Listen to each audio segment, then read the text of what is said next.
Welcome back to the Content Area Instructional Strategies workshop with Southern Utah University. In this video, we'll look at writing strategies. Here's our main goals. You want to be able to differentiate between different types of writing, in particular, writing from opinion or personal experience and writing from sources, and how those use different skill sets. We also want to explore different opportunities that will help your students write about your content, learn your content, but also practice language. Here's our keywords for today. Patchwork writing or patch writing. This is writing that involves some writing that comes from the students, but also writing that they borrow or bring from sources. And so it's a mixture of their own writing and others' writing, and that's why we think of it as patch writing. Macro language refers to the features of writing or an aspect of language that is maybe beyond the sentence level or has to do more with the content, the organization, the meaning. So those are macro language issues. Micro language issues are at the sentence level or smaller. This could include things like spelling, punctuation, grammar, vocabulary choice. And so we have both macro language issues and micro language issues when we're thinking about maybe giving writing feedback for students.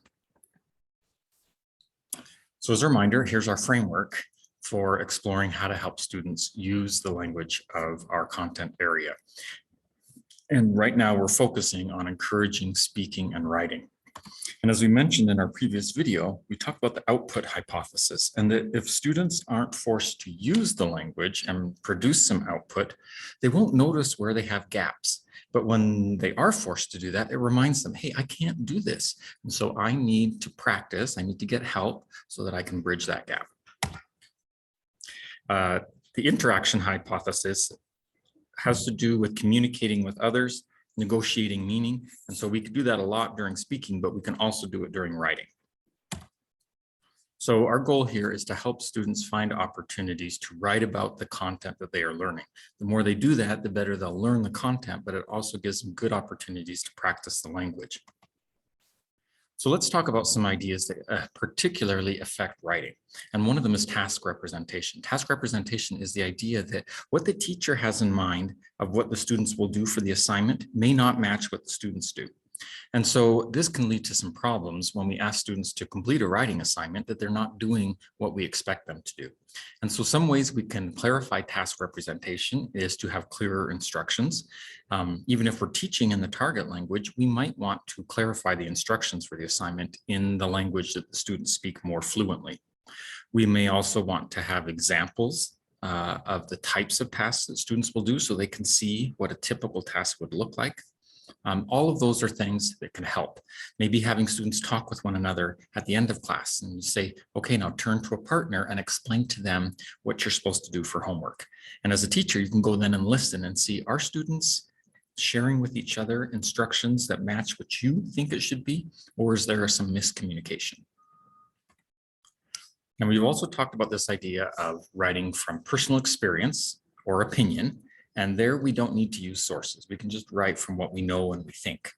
But often, especially in higher grades, and as we work towards more academic writing and more high school or university prep, we have to do more writing from sources.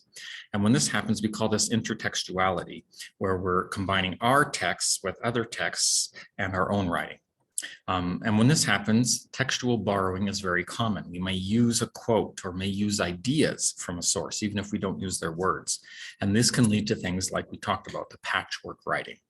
And unfortunately, it can lead to unintentional plagiarism.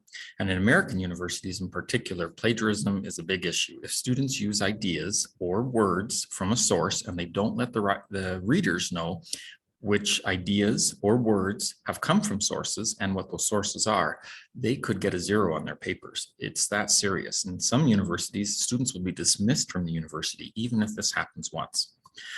I don't take that extreme approach. I know that this is a normal developmental process for all writers. And that as they learn to write from sources, they can make these mistakes where they're not giving credit to the source, they're not showing the reader which ideas were borrowed from the source, and sometimes they won't even show which sentences were borrowed from the source. Often this is unintentional. So they don't understand that they have to do these things sometimes. They don't have the experience, or there's cultural differences between what's expected in one university context versus maybe another university context or another country where those expectations don't exist.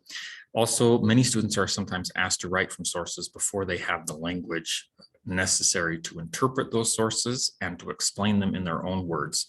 And so we need to be careful about not expecting students to write from sources before they're ready. So some ways we can address this patchwork writing is to make sure that we have at-level tasks and sources. Don't make students write from sources unless they're really ready for it, unless they absolutely have to do it for a course requirement. Because when we write from sources, we're more likely to have problems with patchwork writing. Now, we should be practicing it as we're getting ready for university, because this is a very common university task. But then we want to make sure that the sources are at the reading level of our students and not too difficult for them. We may want to talk about them, work in groups with peers, talk and understand sources, so we're able to paraphrase and summarize these sources a lot orally before we try to do it in writing. It's important to have writing process documents. My students in my academic writing classes at the university have to show me proof that they can summarize the sources before they can start writing the sources in a research paper or an essay. I need to know that they really understand what they're writing about before they try writing about it, so that they have the words to express them. I also see that they create an outline and they show me where they're going to cite each source, so I can see that they have learned citation practices. And all of this builds up towards finally writing from sources. And if you are teaching a more advanced course that does require writing from sources and does require citations, then it's helpful for you to explicitly show and teach your students how to use those citation practices. Do you put a date? Do you put the author's name? Do you use quotation marks? Do you have a reference page? That's all more advanced writing. But if you teach that kind of writing, you need to explicitly teach those things with students. Let them see examples, give them feedback, and don't penalize them too heavily as they're in this learning process. Just let them know, hey, I can't grade this, or you can't receive points for this until we make the fixes that we need to. So just as we talked about with speaking, and there's bottom up and top down, and there's prepared and spontaneous, we have the same issues with writing. Sometimes with writing, we do more bottom up writing. We learn how to spell words, especially with younger learners or new literacy learners. We learn the spelling patterns of English. What are the vowels and the consonant sounds? What are the patterns that make vowels long versus short? But we can also use top down strategies that have to do with organizing things. We may use prepared writing, where students have lots of time to go over their writing and get help from others, or spontaneous writing, where we ask them in class, 30 minutes, please write about this, and they don't get outside help. And as we already talked about, we may have them write from opinion and experience or write from sources. So here's some strategies that you can use to help your students. First is live writing. I like doing this activity. I do it with my learners often with text messaging.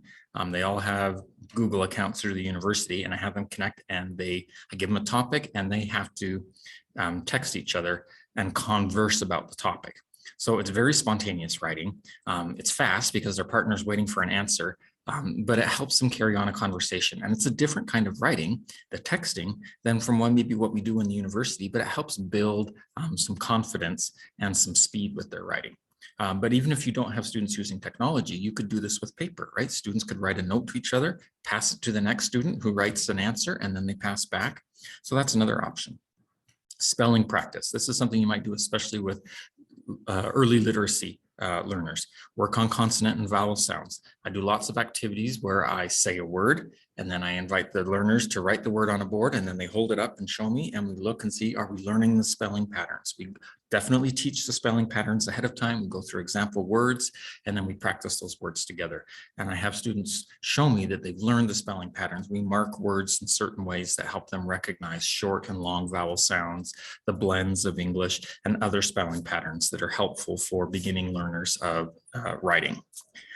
A wordless game. I like to do this especially with low-level learners as well. Give a theme or give a sound like a letter of the alphabet, and write as many words as you can in 1 minute or 5 minutes that start with that sound or are related to that theme.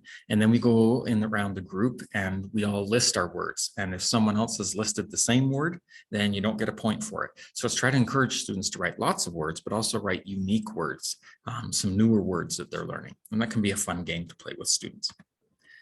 Also, you could think about, we talked last time about the think, pair, share, but what about the think, write, pair, share? Before students share with a partner, they could write down their answer to a question that you have in class. And that gives them an opportunity to work on some writing skills and gives them some time to think about their answer before they talk about it with someone else. When I teach higher level classes, I always make sure that I include a language category on my rubric. So when I grade an assignment, it's a content assignment. I'm checking, did they understand the content of my course? But there is a language category. And in that language category, even if they've understood the content very well, if there are problems with their language, they won't get full points for the language section.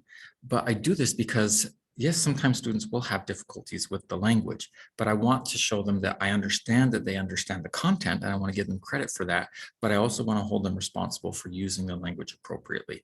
And this is something that many of the faculty members at my university have found helpful, because they have international students who they think understand the content but are not good at expressing it in English. And I tell them that you can do this with them. You can give them credit for understanding the content, but hold them accountable for improving their language. And we have resources and courses on campus where students can come in and improve their language skills and get that kind of help with their writing. And lastly, sometimes in my courses, when I teach a content area course, I tell students, you've got a writing assignment you need to do. Now, here are some key terms that we have learned in this unit. When you do your writing assignment, you need to use these key terms in your writing to show me that you understand them and you know how they connect to one another. And so that can be a helpful way to encourage students to use new vocabulary in their writing, identify words that you want them to use in their writing, to kind of push them to understand the concepts and express those concepts in their writing. I hope that these ideas have given you some new ways to think about how to incorporate writing into your classrooms.